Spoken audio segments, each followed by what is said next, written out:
Video کو like کر کے آگے شیئر ضرور کر دینا۔ کے پیارے دیوانوں، میں آج اپنی گفتگو کو آگے بڑھانے سے پہلے آپ سے یہ بات ضرور کہنا چاہتا ہوں کہ جوانی کا، اپنی طاقت کا، اپنی دولت کا ہم کب تک ناجائز فائدہ اٹھاتے رہیں گے؟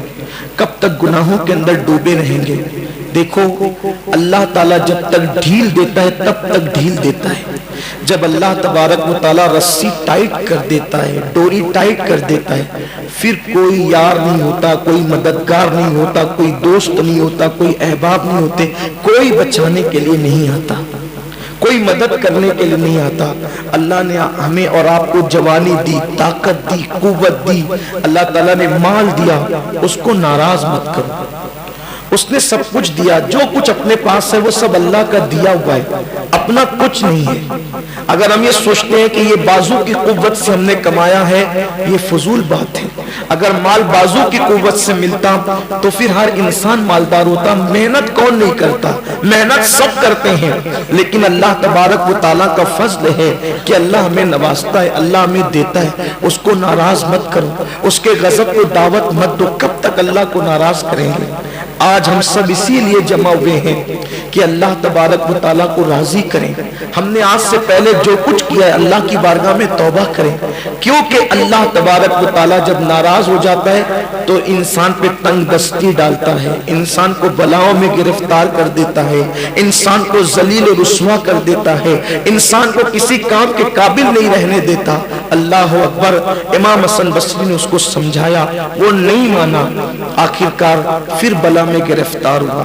اب جب وہ بلا میں گرفتار ہوا تو حضرت امام حسن بصری رضی اللہ تعالیٰ کو لوگوں نے کہا، حضرت اب وہ پھر بیمار ہو گیا ہے، اور اتنا بیمار ہوا ہے اب اس کے بچنے کے چانسز ختم ہو گئے، یعنی اب وہ مر جائے گا۔ اللہ کے ولی کتنے خلیق اور با اخلاق تھے، اس نے ٹکا سا جواب دیا، اس نے بے ادبی کی آپ کی شان میں، اس کے باوجود بھی حضرت امام حسن بصری نے فرمایا، چلو ایک مسلمان ہے، اگر اس کی موت کا وقت قریب ہے تو ہمیں اس کے گھر چلنا چاہیے اور اس کو کچھ ہمت اور حوصلے کی بات کرنا چاہیے۔ حضرت امام حسن بصری رضی اللہ تعالیٰ گئے، جب دیکھا تو وہ تڑپ رہا تھا، مچھلی کی طرح تڑپ رہا تھا، وہ بے چین اور بے قرار تھا۔ اللہ کے ولی امام حسن بصری رضی اللہ تعالیٰ نے اس سے فرمایا، اے جوان کیا حال ہے؟ وہ رونے لگا اور کہنے لگا، اے اللہ کے برگزیدہ بندے، میں نے آپ کی بات نہیں مانی، میں توبہ کرتا رہا، توبہ توڑتا رہا اور ہمیشہ گناہ پہ دلیر ہوتا رہا۔ اب میں ایسی بلا میں گرفتار ہوں کہ اب میرا کوئی مونس و غمگسار نہیں، میرا کوئی غمخوار نہیں، میں بلا کے اندر ڈوبا ہوا ہوں۔ امام حسن بصری نے کہا، اللہ کے بندے کوئی بات نہیں، توبہ کا دروازہ کھلا ہوا ہے، توبہ کا دروازہ کھلا ہوا ہے، اور اللہ تبارک و تعالیٰ اپنے بندوں کی توبہ کو قبول کرتا ہے۔ یہ سن کر اس نے کہا، پھر میں کیا کروں؟ فرمایا، ایک بار پھر توبہ کر، اللہ تعالیٰ تجھے پھر معاف کرے گا۔ اس نے جیسے ہی کہا، یا اللہ میں تیری بارگاہ میں توبہ کرتا ہوں، یا اللہ میں تیری بارگاہ میں توبہ کرتا ہوں، تو گھر کے کونے سے آواز آئی، اے بندے بس کر، تو دھوکے باز اور مکار ہے۔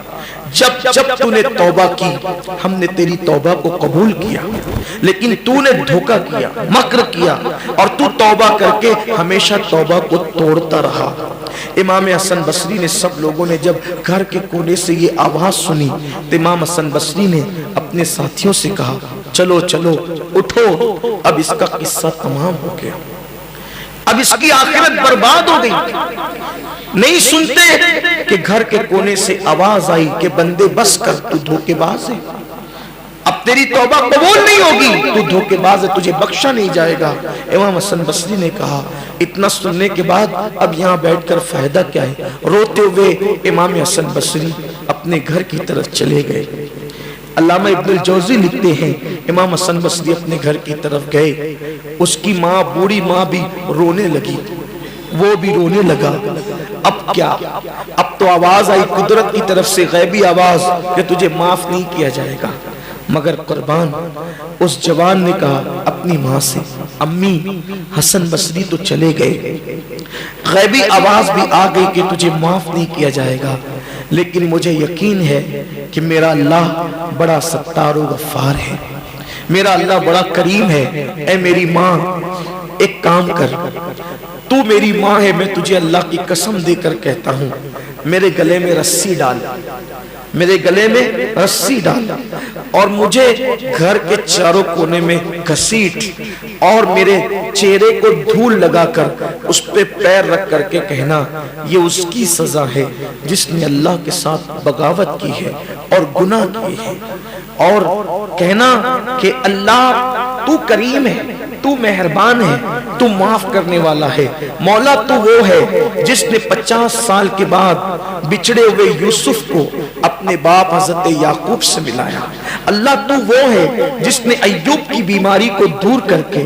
از سر نو تو نے اسے زندگی عطا فرمائی، اللہ تو وہ ہے جس نے یونس کو مچھلی کے پیٹ میں زندگی عطا کی، سانس دینے کا موقع دیا، اللہ تو بڑا کریم ہے، میرے بیٹے کو بخش دے، میرے بیٹے کو معاف کر دے۔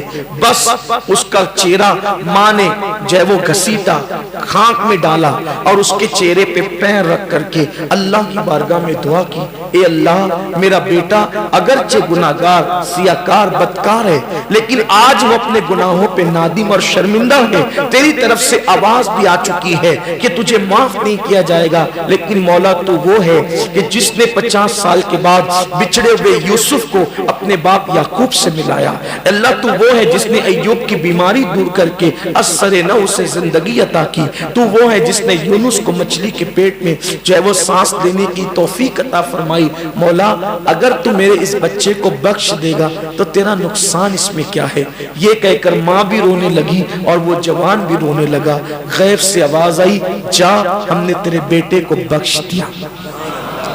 اور یہ آواز صرف گھر میں نہیں آئی بلکہ حضرت سیدنا امام حسن بصری کے کانوں تک بھی پہنچی کہ اللہ تبارک و تعالیٰ نے اس کو بخش دیا اور اس کو معاف فرما دیا۔ میرے پیارے آقا صلی اللہ علیہ وسلم کے پیارے دیوانوں، اللہ تبارک و تعالیٰ کی رحمتوں کو بس بخشش کا بہانہ چاہیے، اللہ کی رحمتیں بخشش کا بہانہ تلاش کرتی ہے، اور یہ جو آج کی رات ہے، آج کی رات تو خاص بخشش کی رات ہے، آج کی رات تو خاص مغفرت کی رات ہے۔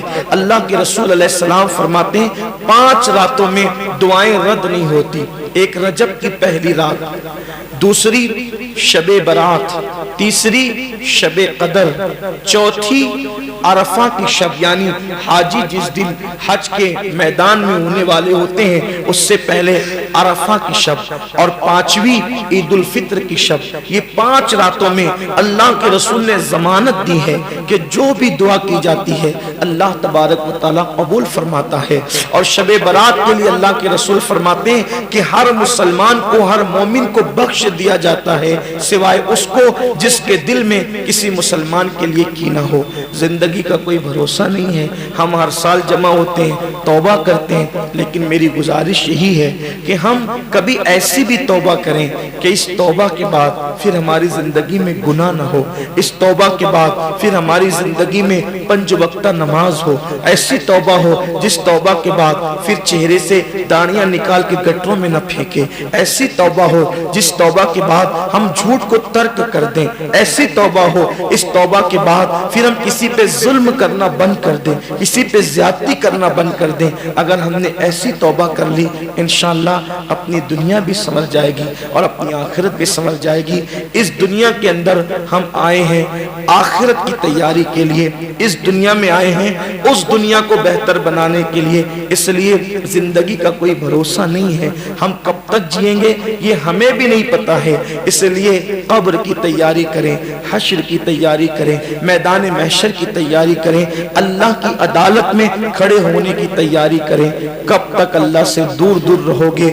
مرنے کے بعد تو اللہ کی طرف پلٹنا ہی ہے، تو کل مر کے پلٹیں گے تو پچھتائیں گے، آج جیتے جی ہم اللہ کی بارگاہ میں پلٹیں، اللہ رب العزت کو منائیں، اللہ کو راضی کریں۔